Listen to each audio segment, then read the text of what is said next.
So, yun na nga, mga kabeste. Good morning. Ngayong araw, interview ako about sa mga dati kong trabaho. Hindi ko alam kung madali ba yung mga itatanong nila sa akin or mahirap. Kasi wala akong idea. First time ko magkaroon ng ganitong experience na interview ako sa dati kong trabaho. At hintayin nyo lang ako, babalik ako, magbibihis lang ako at maghilamos dahil parating na sila, hinihintay ko sila ngayon. Wait nyo lang ako, guys. Bye-bye! A few inches later. So, yun na nga guys, no? Pag-dice na ako at medyo ready na rin kasi naglinis-linis na ako sa bahay. Medyo okay naman siya, medyo maluwag-luwag at maliwalas. Palagay ko naman. Hinihintay ko sila ngayon kasi parating na raw sila, sabi nila sa akin at hihintayin natin sila. Tingnan natin kung ano yung mangyayari sa ngayong araw na to. Expected ko naman magiging maayos dahil magagaling naman sila mag-interview, palagay ko. So, yun na nga mga bestie. Sabi nila nandyan na raw sila sa harapan. Oh my God! Wow! Susunduin ko lang sila saglit. Hintayin nyo ako, babalikan ko kayo. A few moments later. So, yun na nga mga bestie. Nandyan na raw sila sa harapan. Tara, sunduin natin sila. Ano kali ang mga gawin ng mga to? Excited na ako. Oh my God! What is that? So, yan. Ayun na sila. Ito kami ngayon. Sundo ko sila. Ano pangalan nyo po? Jessa Leacon nga. Jenilyn Aranet. Ayan.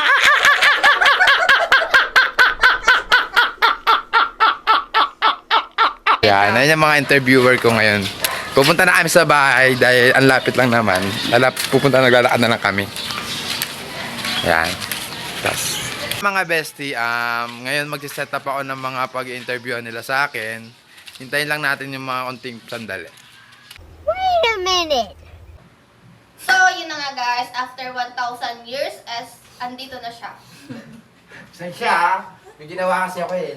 Nag-perfume pa ako. Wow, perfume. Wow. Nag-ayos. Nag-makeup. Ganito. Bango yan. So, ayun mga bestie. Magsisimula na kayo mag-interview kay Jade tungkol sa mga work experience niya. At sisimulan magtanong ni Jenilyn Araneta. So, yun na nga, Jade. Ilan taon ka unang nagtrabaho? Nung edad ko nung una ako nagtrabaho ay 14 years old. First time ko nag-work. Yun. Anong klaseng trabaho yung una mong pinasok? Sa trabaho unang pinasok ko is construction, labor. Pinaka-basic sa ano yun. Ayun yung pinaka-mababa kasi parang puro mga physical work yung ginagawa doon. Kumbaga parang madali sa yung itrabaho. Pero hindi siya madali. Actually, hindi siya madali kasi super physical nga kasi nga meron nagpapala, nagbuhukay, nag-aayos ng buhangin, nagkasalok ng buhangin, nagdideliver ng buhangin, mga ganun. Sa unang karanasan mo sa pagka-construction, ano yung unang nag-experience mo? Nung unang pasok ko actually, wala akong kaalam-alam eh kasi nga first time ko papasok, 'di ba? Tapos pagkapasok ko, yung mga kasama ko pa, mga matatanda na. So wala akong ka-age bracket, kaya ang hirap mag-adjust. Tapos kung nung unang araw ko, meron kaagad sa akin pinatrabaho which is magano ng buhangin, magbuhat ng buhangin, i-deliver dun sa paghahaluan ng hollow blocks ay ng semento at saka buhangin, magano doon maghahalo. So yun, nahirapan ako kasi yung ganito ko medyo masakit kasi hindi ko alam yung tamang Kumbaga pagbuhat. parang hindi ka pa sanay sa Oo, hindi ako sanay sa mga batak na trabaho kasi medyo mabigat yun, tapos nabigla yung ganito ko, yun. Yun, mahirap, super hirap. So ano, paano ka nakapag-adjust sa ganung trabaho? Nung una, 'di ba, sabi ko nga medyo nahirapan ako kasi di ko alam yung tamang pagbuhat, di ko alam yung tamang mga pagkilos. So yun, nagpag-guide ako sa mga matatanda kasi nga matatanda sila. Tapos sabi ko, pwede po ba magpatulong kung ano po yung mga tamang gawin sa pagbubuhat, sa paghuhukay, o kaya sa pagpapala. Tinuruan nila ako sa awan just kasi nga matatanda na, alam nila yung baguhan sa mga hindi na. So yun, nakita nila, prosigido naman siguro ako at yun, tinuruan nila ako ng tamang pagkilos. Medyo naka-adjust na ako dun. Maganda na naman na yung naging trabaho ko at medyo nakakasabay na ako sa kanila. Sa pagka-construction mo, para sa'yo, nakatulong ka ba sa pamilya mo? Oo, sa palagay ko kasi ayun talaga yung pinaka main goal ko kaya ako nag-work din nun. Kasi nga ang sa bahay namin medyo hirap na kasi si papa ko lang yung nagtatrabaho sa amin. Tapos yung mother ko nagkasakit pa ng medyo malala. So, kailangan ko rin talagang tumulong kasi nga ako lang ilala sa bahay sa amin. 2 babae lang ang kasama kong kapatid. So, parang hindi ko na in-expect na sabihan pa ako ng father ko na magtrabaho ka, tulungan mo ko. Kumbaga sa akin lang, sa sarili ko lang, nagkusa na ako kasi nakikita ko na yung realidad ng buhay. Tapos medyo nahirapan na rin ako makita yung pamilya ko na nahirapan. So, sabi ko, tulong na ako. Kaya yun, nag-try ako mag-work ng construction. Kasi ayun lang yung sabi ng mga kasama kong mga kaedad ko, kung gusto mo makatulong sa pamilya mo, mag-construction ka muna. Kasi ayun yung madaling pasukan. Para sa'yo, sa tingin mo, sa palagay mo, na-appreciate ba ng pamilya mo yung sakripisyo mo ngayon? Super, kasi nakita ko si mother ko nun, grateful siya sa akin kasi sabi niya, super siya nagpapasalamat sa akin kasi nga raw sabi niya ang matured ko mag-isip, tapos responsible ako. Hindi ako yung katulad ng ibang mga kabataan na puro pasarap lang yung iniisip sa buhay, hindi marunong tumulong sa pamilya. Tapos sabi niya sa akin sa ganong edad ko raw marunong na akong mag-isip ng mga pwede kong itulong sa pamilya. Kaya sabi niya, very thankful siya sa akin, grateful siya nung nabubuhay ko siya. Bukod sa construction, ano pa yung mga trabaho pinasukan mo? Natry ko na rin mag-delivery. Delivery ako ng mga parcels. Di ba yun, nauso yung pandemic, Shopee, nauso yung Shopee, TikTok, yan. So, sabi ko, try ko wala yung gusto na marunong na mag-drive. Pero ang ang pinaka-joke time doon, kumbaga parang kabiran doon, hindi tama. Wala akong lisensya. Ay, Kalorum. Diba? Kalorum. So, sabi ko, kailangan ko pala sa loob-loob lang ako ng mga bahay. Sa looban lang ako mag-deliver. Hindi pwede sa mga public places kasi mahuhuli ako, te. Kasi mahigpit to, di ba? Oo. Tapos kulang. Siguro yung sasahurin ko dun na part-time lang. Kulang pa pambayad sa multa kung mahuhuli ako. So, yun nga, sabi ko, dun lang ako sa looban. Tapos yun, sabi ko, try ko lang to. Kung mag-click-click siya, medyo makaka-adapt talaga ako kasi ang hirap din ng delivery. Super. Kasi yung init ng araw, tapos nung hindi mo alam saan delivery, ilalagay lang dun sa may address. Ito yung number ng bahay, pero wala yung pinaka-exact place, wala yung barangay, wala yung So yun, ang hirap. Ang hirap nun. So di ako nakatagal. Yun na nga, di ako nakatagal. Lang ako dun, 1 month lang siguro. After nun, meron na naman ulit na bago. Punta naman ako sa sa mga meat shop. Pero hindi naman ako sa palengke nagtinda, nahiya ako. Siyempre may voice pa rin tayo kahit paano. Ayoko nang makita nila ako dun. Ay, nagtitinda lang siya ng karne gano'n. Pero hindi ko minamalit, clarification, hindi ko minamalit yung mga nagtitinda ng baboy, karne. Kasi marangal naman po yun. Ako lang po yun sa sarili ko lang pong pride. Kumbaga ayoko Parang kung makita nahiya ka. ko. Kasi mga kabatch ko nag-aaral ako, nagtitinda. So, Kumbaga, ayun, parang nahihiya ka na parang may masabi Oo. sila sa'yo, Oo. gano'n. Medyo dun mababa kasi yung confidence ko sa ganon. Kaya nga, nag-delivery lang ako kasi yung delivery nakatabubok ko yun. Actually, mata lang nakita. Oo. Diba? Oo. Nakatakip lahat, cover. Oo. Kaya okay ako doon. Tapos dun sa construction naman, sa place lang ako. Dun lang ako sa may lugar na Oo. pinagkatrabaho ko. Di ako lumalabas. Kaya okay. So, ang naranasan ko sa may meat shop na pinagtrabaho ko, taga-ano naman ako doon, taga-atado ako ng mga karne. Kung ano yung pigi, ano yung yempo, ano yung mga pork chop, ano yung mga Pinagbubukod-bukod mo? pata, ayan, nagbubukod-bukod ko. bukod dun sa mga trabaho pinasukan mo, di ba, iba-iba yung mga experiences mo. Mhm. Ano yung pinaka-tumatak na experiences sa'yo? Siguro yung naranasan ko na encounter ko yung matabil na customer. Oo. Oy, Number 1 sa delivery na nag-delivery ako. Merong ganun. Meron ako May na attitude. may senaryo akong ganun. Alam nyo ba, yung parcel binato sa akin. Bakit? Bawal yun, di ba? Bawal yun. Dati din naman ako yun. Dapat inano ko yun eh. Pinush ko yun. Hindi. Pero siyempre, paano tayo professional, hindi pwede magalit. Kailangan Oo, ano ka lang. customer mo sila. Customer is always right nga, di ba? Yes. Oh, yun. So, sabi ko, ay, pabayaan ko na lang. Biyat lang naman sa akin para sila. Pagka ako bumato sa bahay nila, di nila malalaman. Babatuin ko na ng bato na yung bubong nila. Bawian ko sila. Itong ibig sabihin, yung damdamin ko lang nilalabas ko. Sa palagay mo ba, nakatulong ba yung mga trabahong pinasukan mo sa pag-grow mo as a person? Palagay ko naman, I think, siguro. Kasi yung naranasan ko, naging ano yun, naging parang, ayun yung nag-ano sa akin, nag-build sa akin to be better, to be responsible, at saka at the same time, maging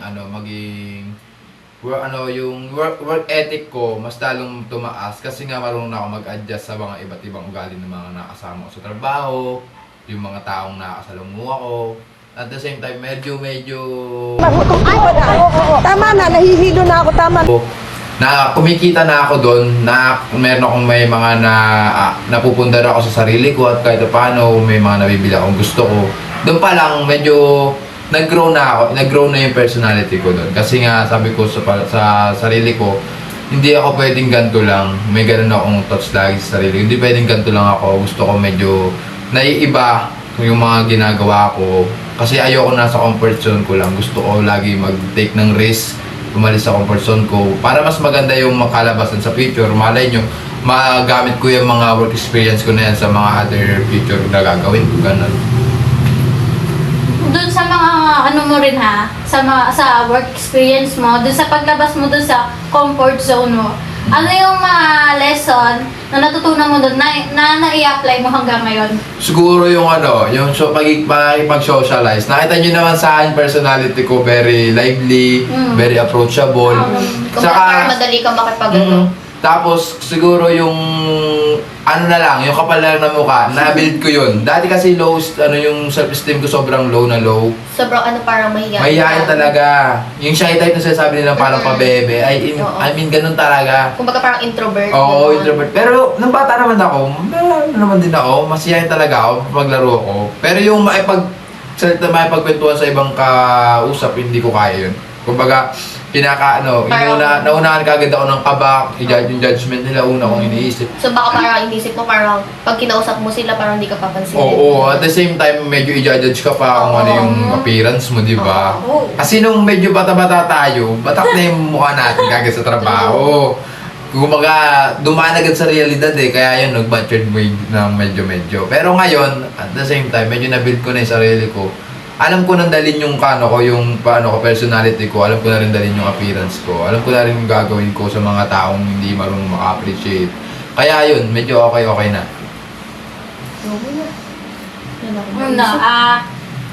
Ayun nga, takot ka nga sa judgmental, sa judgment na ibang tao sa paligid mo. Kasi nga, maga ka nag-work, di ba? Para sa pamilya mo. Minsan ba, na-try mo na din i-judge yung sarili mo? Dahil ayun ka, maaga ka nga nag-work para sa pamilya mo. Na-judge mo ba yung sarili mo na, ba't kasi ganito ako, ganun? Oo, meron tayong ganun, darating tayo sa puntong ganun. Kasi nga, ayos yun, nung naisip ko yun nung mga first year ko na nagtatrabaho. Kasi nag-stop talaga ako, di ba? Nag-stop ako sa pag-aaral. Yung mga kabatch ko, na sila, mag-graduating na sila, ako nagtatrabaho. Siyempre, tao tayo, marirealize natin bakit ganun. Ba't ang unfair? Nagtanong na ako noon, first time ko nagtanong sa pangalan, ang unfair naman ng buhay, ba't ganun? Parang ako, lahat ng responsibilidad, sinapo ko na agad, ang nararanasan ko na agad. Samantalang yung mga kaedad ko, na-enjoy lang nila yung teenage years nila. So, ang hirap sa akin, kasi sabi ko sa sarili ko, dapat ganun din ako Pero nung tumagal-tagal, nalaman ko, sabi ko, hindi naman habang buhay ganito ako, sabi ko. At the same time, meron din mangyayari sa buhay ko maganda pa naman. Kaya sabi ko, ayos yun. Kaya sabi ko, mas maganda yung naranasan ko na ngayon yung mga ganito. At para sa darating pa mga future ko sa buhay, may mga madadala ko yung mga natutunan ko sa mga naranasan ko. Di ba sabi mo, huminto ka? Oo. Ayun ba yung reason kung bakit ka nagtrabaho? Actually, hindi siya reason. Ayun yung parang masakit sa akin kasi hindi ko siya reason dun. Ang reason ko kaya ako nag-stop dahil sa my family ko kasi number one, yung mama ko nagkasakit ng medyo maluba, nagka-cancer siya, di ba? So, parang naging voluntary na lang yung pag-stop ko kasi nga yung sa financial hindi na namin ma-handle ni Papa. Kasi di ba, lalaki kang sabi mo. So parang ikaw din yung magiging ikaw din yung magtataguyod sa pamilya mo, sa kapatid mo, di ba? Oo, yun na nga. So, yung pag-stop ko, labag sa loob ko yun. So wala kang choice kasi, di ba? No choice. choice siya. Kumbaga wala ka ng no choice. Sabi ko, diba? Wala ka ng no choice. Oo. Tapos nun, ARA. Oo. Tapos hindi ba? Sabi ko, wala ka ng no choice. Sabi ko, pero hindi naman ako papayag sa ako sa sarili ko. Sabi ko sa sarili ko rin. Hindi na ako papayag na dito na lang ako, magkatrabaho na lang ako. Tapos di ako papasok ulit. Kaya nga nung siguro, kasi ilang years din ako stop 2 years din. Tapos yung mama ko, medyo lumaban din siya sa sakit niya. Tapos medyo, ayun, kinuha na siya ni Lord kasi nga kailangan na yata siya doon sa taas. Kasi ang hirap ng nararanasan niya dito. So yun, nakabalik ulit ako. Awa ng Diyos, nakabalik ulit ako sa pag-aaral. Trinay ko ulit pumasok kahit ako na lang yung nag-aasikaso sa bahay. Naiwan kami dito. Ako na yung nag-aasikaso sa bahay kasi nga yung father ko, di ba, nagtatrabaho siya sa malayo. Ngayon yung sustento namin, pinapadala na lang niya. So, ayun na naman. Meron na naman bagong challenge sa may buhay kong dumating. Which is, ako na talaga as in yung mag-ahandle sa lahat. Oo. Sa pag-manage sa bahay, sa mga gastusin. Ako yung taga-budget. So, yun, sabi ko, pasok ulit ako kasi nga wala naman na akong inaalagaan. Hindi katulad dati, nag-aalaga ako kay mother ko tapos nagtatrabaho ako. Ayun kasi talaga yung reason kaya ako nag-stop. Naging caregiver muna ako ni mama, personal caregiver talaga. Kasi yung Kasi mga older brother, sister ko, may mga pamilya na. Oo. Ako na lang walang time. Kumbaga, ayun na naman, wala na naman akong no choice. Kasi ako na naman may iwan na single, wala naman akong jowa. Tapos ako, lalaki ako, madali ako maka-adapt sa mga work. Tapos driver ako ng mama ko sa pagdadialysis. So yun na, sabi ko, babalik na lang talaga ako sa pag-aaral pagka nakaluwag-luwag na ako okay na. Kaya lang di naman naging okay, medyo masakit pa nga sa akin kasi nga nawala si mother ko. So, yun na nga mga ka-bestie, sa mga kasagutan ni Jade, marami tayong nalaman sa mga experience niya and sa kung paano niya nalagpasan yung mga struggles niya sa buhay. At doon din natin nalaman kung ano yung mga napagdaanan niya sa buhay, kung ano yung mga sinaalang-alang niya para pasukin yung isang trabaho, paano niya sinakripisyo lahat, at ano yung naging inspirasyon niya sa trabaho niya ngayon. At yun, doon na magtatapos ang aming interview.